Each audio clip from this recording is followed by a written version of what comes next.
Welcome to Mission Imperfect, the podcast about finding your own path, your own way, and embracing the imperfection of the journey. We're your hosts, life coaches, former HR professionals, and mums, Kirsty and Catherine. We love to discuss the topics that come up time and time again for our coaching clients and which affect us all, from things like acceptance and boundaries to values and well-being and everything in between. Each episode ends with a question for you and us to reflect on. Your mission, should you choose to accept it, is to grab a cuppa and a biscuit and join us in getting lost in finding ourselves. Hello and welcome to Mission Imperfect. This week's topic is a phrase that was actually quite new to me, so I am looking forward to getting our teeth into this one. Quiet quitting. What is quiet quitting, Catherine? Excellent question. Yeah, I think it was fairly new concept, probably came in around the sort of post-COVID type time. And it's this idea of us sort of mentally checking out. So it's very much related to employment, of course. Being life coaches that we are, we're going to translate it a little bit wider than that. But yeah, its origins are this idea that you are quietly quitting from your job when you don't Mm. actually quit, so you don't actually leave, but you've sort of mentally checked out. So you're doing the minimum Oh. required to tick the boxes and maybe stay out of trouble. Hmm. But, and not necessarily saying there's anything wrong with that, but there is a flip side because, the enthusiasm, the mojo, the initiative, any extra mile mentality, even any extra time or effort, those things have gone. So it's a bit of a funny phrase, to be honest, Yeah. quiet quitting, because you've not actually quit. I think people just like the fact that it was two cues, because you don't often get that, if I'm honest with you. But you have in some ways quit, haven't you? You have in some ways you've quit on like the enjoyment, for example, which I think is quite a sad thing to lose in your job. And I know it can happen, and for many reasons you may still stay. But to me, it sounds like it might be a bit slow and torturous because like no one's going to be enjoying it. Hmm. Yeah, I guess it's quitting in the sense of you are certainly scaling back on, if not completely quitting your level of kind of commitment and I guess care for what you're doing. When you're really invested in something and you care about it, putting in the extra hours, going the extra mile, making it work in the best way possible matters to you, doesn't it? And I guess when you Yeah. quiet quit, you're stepping back from that. And it's interesting because obviously when you care, doing a good job matters to you. And there's a fine balance, isn't there? Obviously, we're probably not fans equally of having to spend all the time working and doing loads of unpaid overtime and all of that kind of stuff to do a good job. But this is at the other end of the scale where it's kind of bare Mhm. minimum territory. So I guess, so why do we do it? So why did it become a thing? I guess why not Yeah. just leave? Because we know it means sort of no extras, no hustle, no unpaid overtime, all that kind of thing. So there's boundaries in place, but like we said, also probably not that much enjoyment. So Mm. there could be quite a bit going on, I guess, in a work context. It could be related to things like feeling exhausted or unappreciated. That's probably quite a big one. Definitely, yeah. Trying to establish firm boundaries, perhaps if you're someone who's always gone above and beyond and it's cost you a huge amount, you're trying to scale back, or feelings of disengagement, disillusionment, or being Hmm. undervalued. Those are the things that seemed most obvious to me of why you might sort of scale back and think, well, I'm not going to give this my all and my everything because I want to have that time and energy for other things in my life. Yeah, if you that makes sense because if you don't feel you're being appreciated, what you want to give is going to decrease, isn't it? Why Yeah. should you be, putting more of your time and effort into it outside of, your strict contractual obligation? If you don't feel that you are being appreciated or valued for it, if you don't feel that you are getting where you want to with it, or if you don't feel it's making a difference. Yeah. And from a purely practical point of view, the reasons not to actually physically quit and leave could be that, well, it's security, particularly financially, if you know you're going to work and Mm. getting that income, even if you are perhaps not loving it, it's known work, and we know there is comfort in the familiar.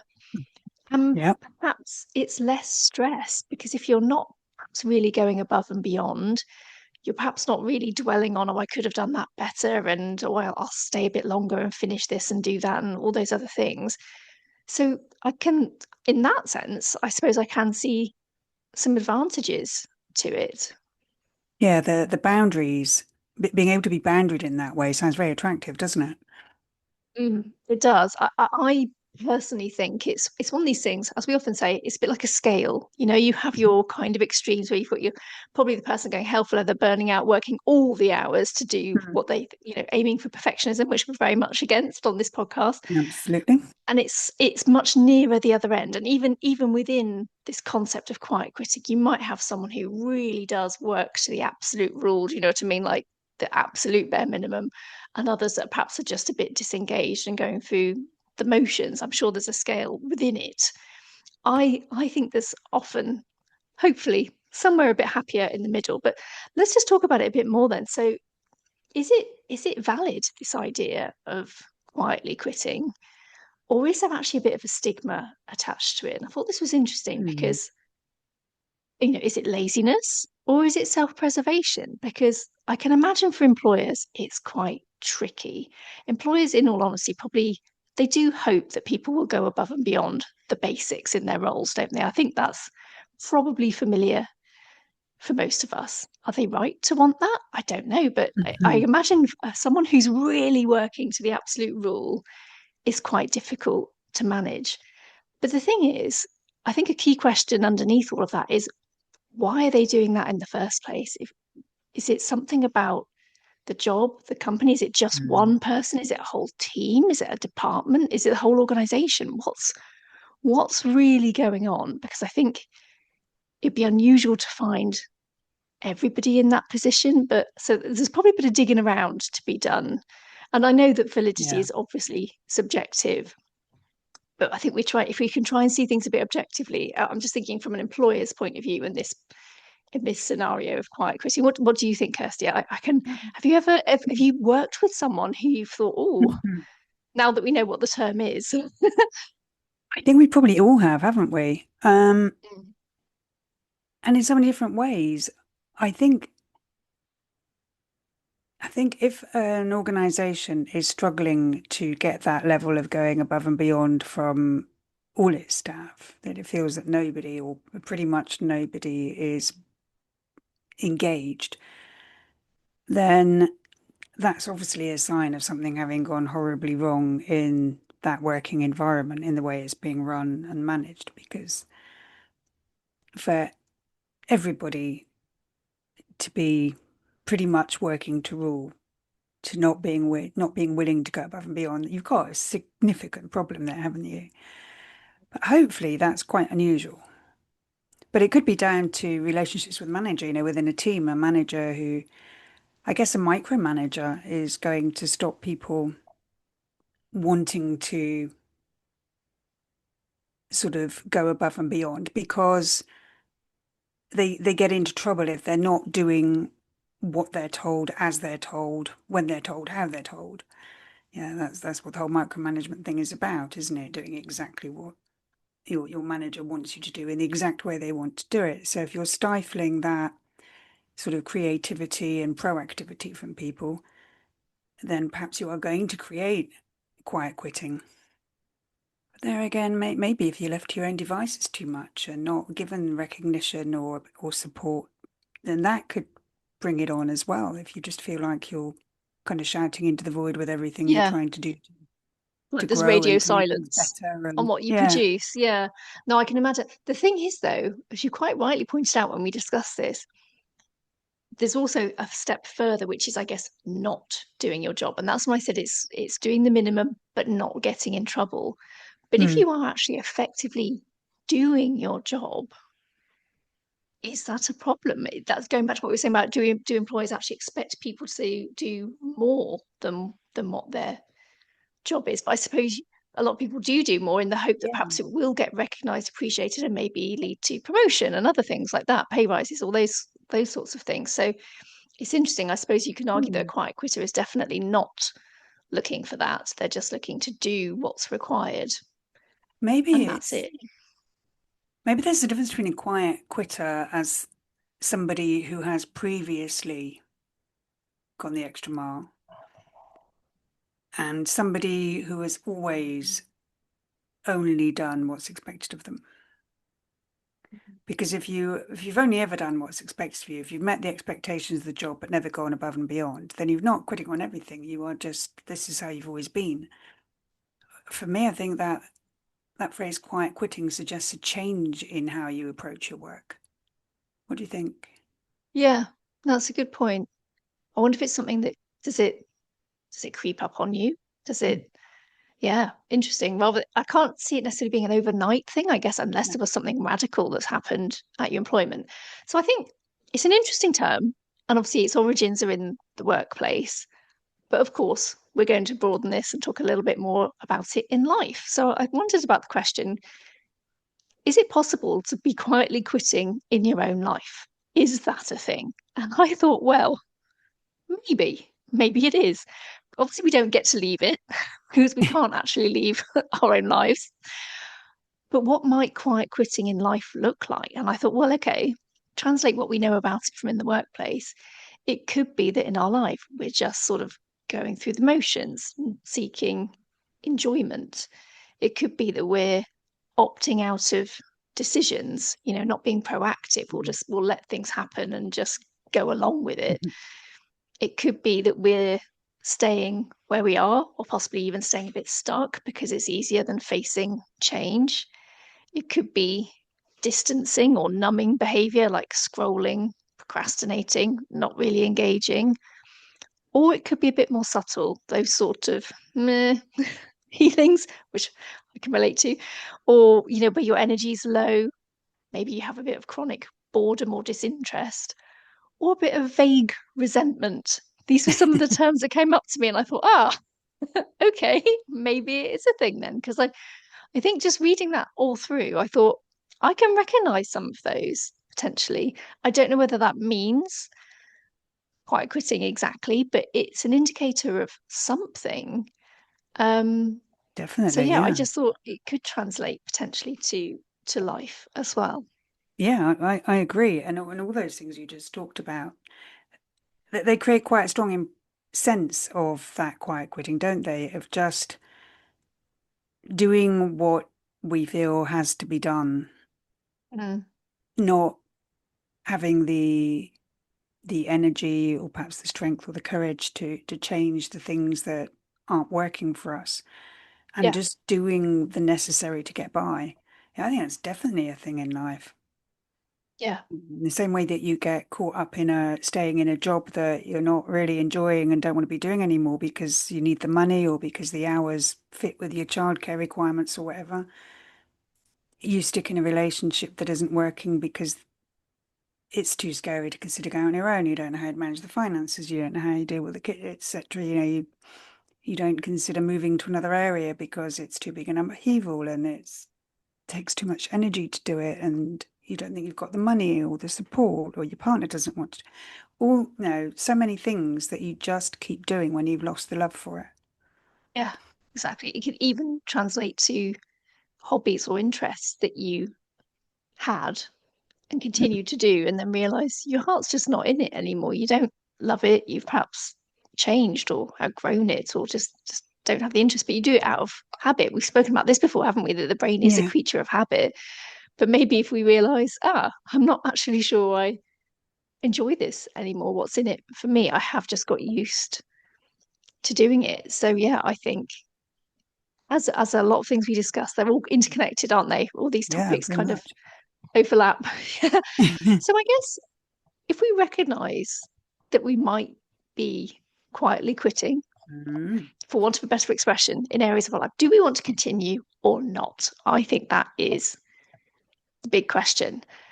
And now this is interesting because when I was thinking about this, I said personally, I think I'm in the not camp mm, because I feel if I have a choice for something more positive, I like the idea of being engaged and enthusiastic in something rather than bare minimum. And I think long term, I imagine it's actually quite draining just to be in that kind of meh energy for a long time. And I think that's true for work, but let alone life. And also, I think it's not tackling something head on. It's kind of skirting around it, isn't it? Sort of just not really Yes. acknowledging what's happened. And I don't think there has to be a big, momentous, all at once leap or jolt to change things. But I think surely, this is my thinking, being engaged is preferable to being disengaged. That's my thoughts. What do you think, Kirsty? I think it is, but I think it can be a very difficult thing to achieve. Mm, When I just think back to sort of time in my life when I think the quiet quitting phrase applied very much to a lot of what I was doing and what wasn't working, but I was scared to change it. I didn't know how to change it. I was scared of the consequences. It, I was so exhausted from trying to keep everything going that it felt like too much to even consider changing it. So just sort of going through the motions and keeping it going felt like a big enough challenge. But you yeah. don't want to be feeling that way.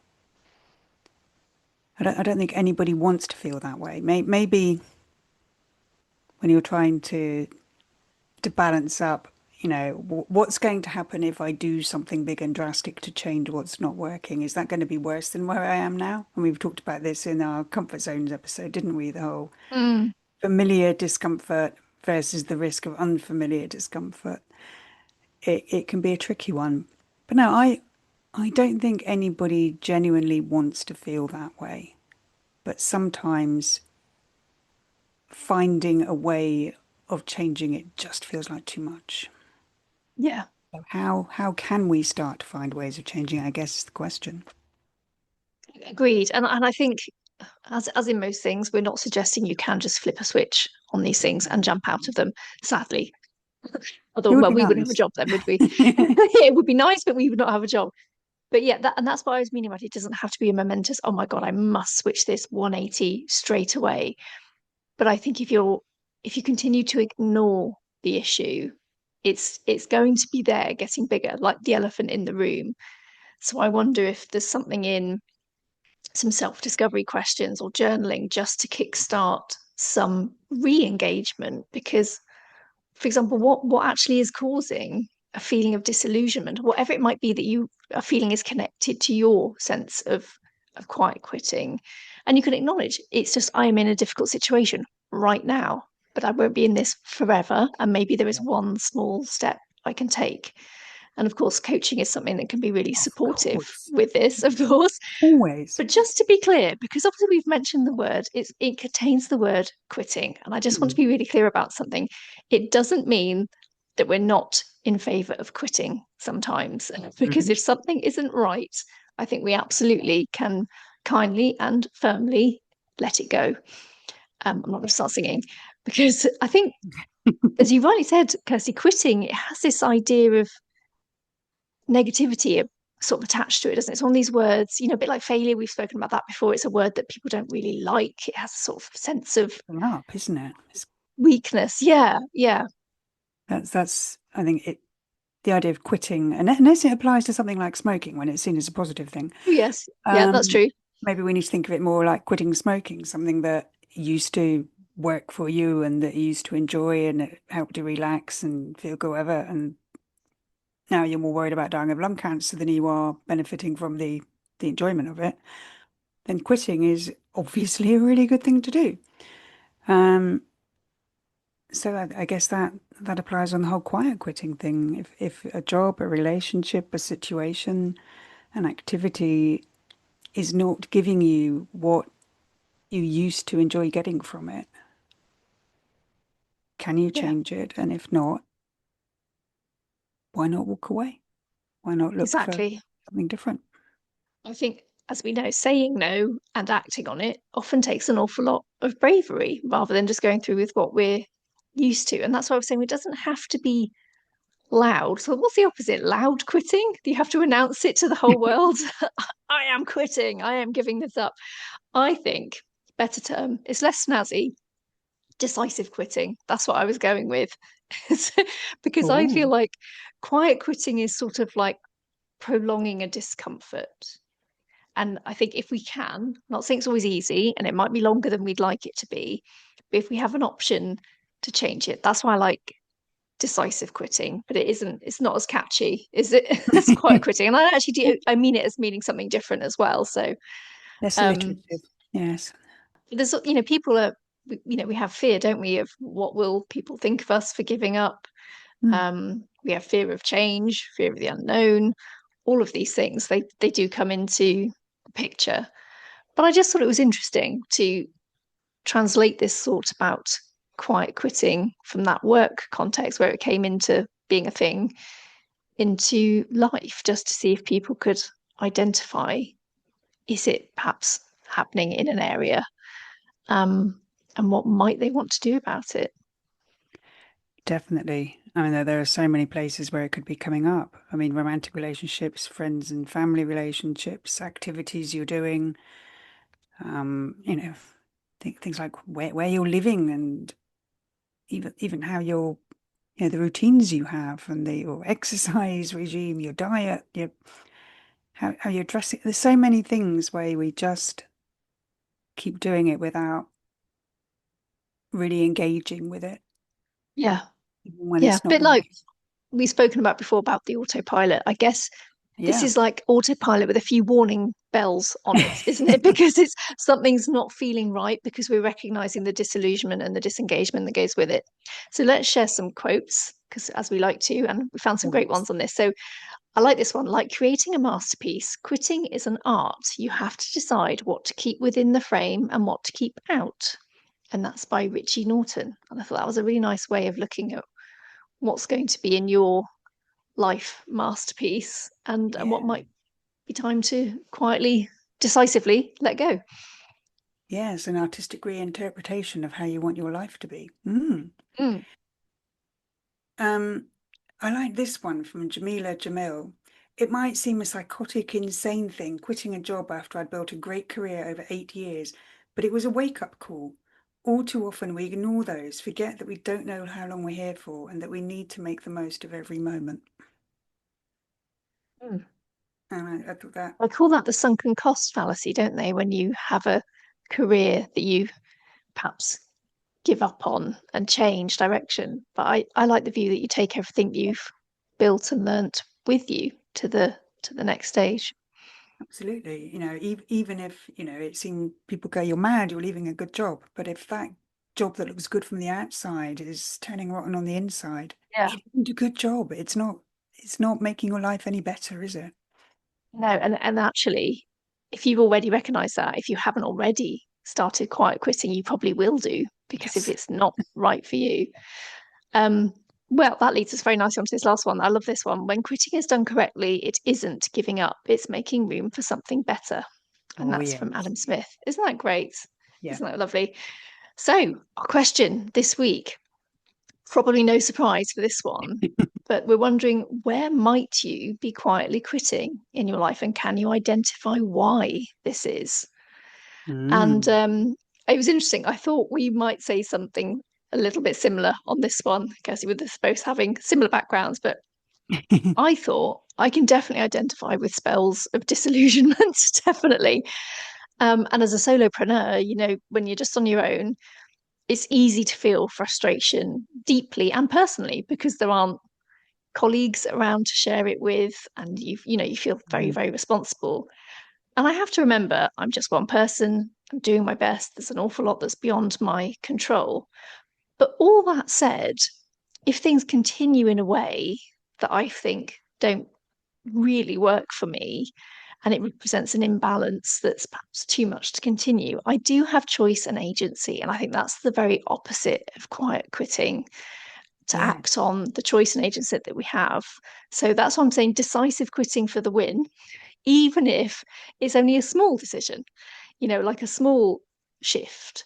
Mm. Um, I think what I'm just going to be mindful of, I don't want to slide onto a very slippery slope of quiet quitting and find myself right at that extreme end of the scale. So it's planted a seed for me, definitely. I'm going to have it in mind, I think, over the coming months. I'll be interested to see I remind myself of in those moments.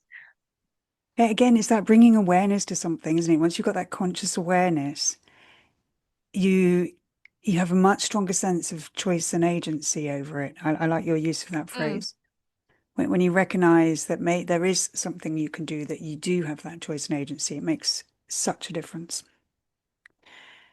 And I think my answer is not the same, but I think it definitely has a common thread. Because looking back on it, I think before I took the plunge of going back into employment alongside running my own business, I was quietly quitting on the business side of things. You know, I kept hearing that I had to use certain marketing and visibility strategies, that these were the only way to be successful.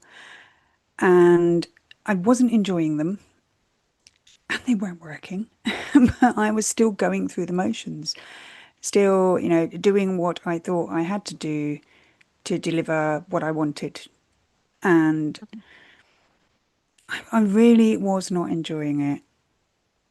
I wasn't enjoying doing what I thought I had to do in order to achieve the successful business I wanted. And on top of that, it wasn't working either. So I was in that lose-lose situation and it was starting to grind me down. But that decision to look for some paid employment alongside it, once I achieved that, it removed the pressure of having to deliver certain levels of income from my business. And it took away the need to have to do things in certain ways that I was being told were the right ways, the only ways. And it's freed me up to start, really finding the joy in it again and finding ways that make me feel good of saying what I want to say and what matters to me in what I'm doing with my business. And that feels good. Brilliant. So there we go. Quiet quitting in life, we think can be a thing. So we're just going to repeat that question. Where might you be quietly quitting? And can you identify why this is? And we will see you all soon for another episode. Take care. Thank you for listening to this week's episode of Mission Imperfect. Please visit the show notes for details on how to contact us and for any resources we may have on the topic discussed. Until next time, keep being imperfectly you. No one does it better.